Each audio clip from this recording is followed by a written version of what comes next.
दैनिक आहार है वचन का प्यारा उपहार, रोज का है ये आत्मा का पोषण संसार।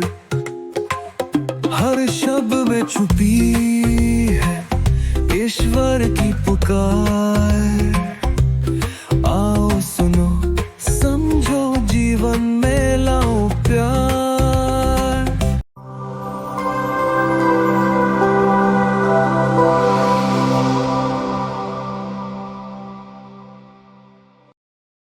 प्रिय भाइयों और बहनों, आज का सुसमाचार दो महत्वपूर्ण बातें प्रेरितों के बारे में हमारा ध्यान आकर्षित करती है। और पहला है, वे सामान्य और सरल लोग थे। उनके पास ना कोई धन था, ना उच्च शिक्षा था, ना कोई सामाजिक हैसियत यानी सोशल पोजीशन था। वे हमारी तरह आम लोग थे। उनमें से कोई मजदूर थे। उन्हें किसी प्रकार के प्रशिक्षण नहीं मिला था, यानी ट्रेनिंग नहीं मिला था। कहा गया है कि यीशु ज्ञानी लोगों को नहीं बल्कि साधारण सरल लोगों को खोज करते थे, जो सामान्य कार्यों को असामान्य रीति से कर सके। यीशु इन लोगों को केवल वर्तमान स्थिति के कारण नहीं बल्कि भविष्य में उनके जो परिवर्तन होने वाला है उनके लिए चुना। प्रिय दोस्तों, अक्सर हम सोचते हैं कि मैं प्रभु के कार्य करने के योग्य नहीं हूँ, मेरे पास कोई टैलेंट नहीं है।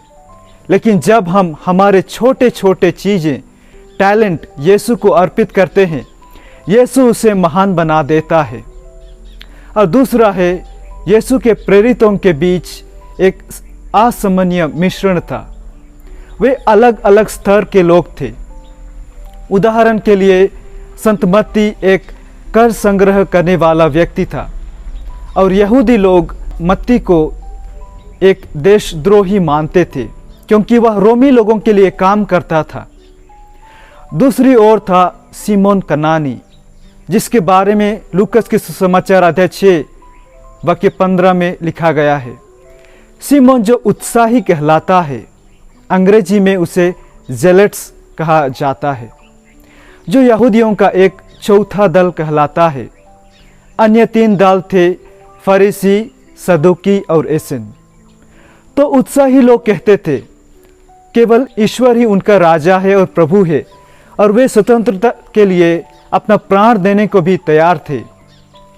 यहाँ तक कि चुपके से किसी की हत्या करने को भी वे राष्ट्रहित के लिए उचित समझते थे। सच यह है कि अगर मत्ती और सिमोन यीशु की संगति के बाहर एक दूसरे से मिलते तो सिमोन मत्ती की हत्या करने को भी तैयार हो जाता।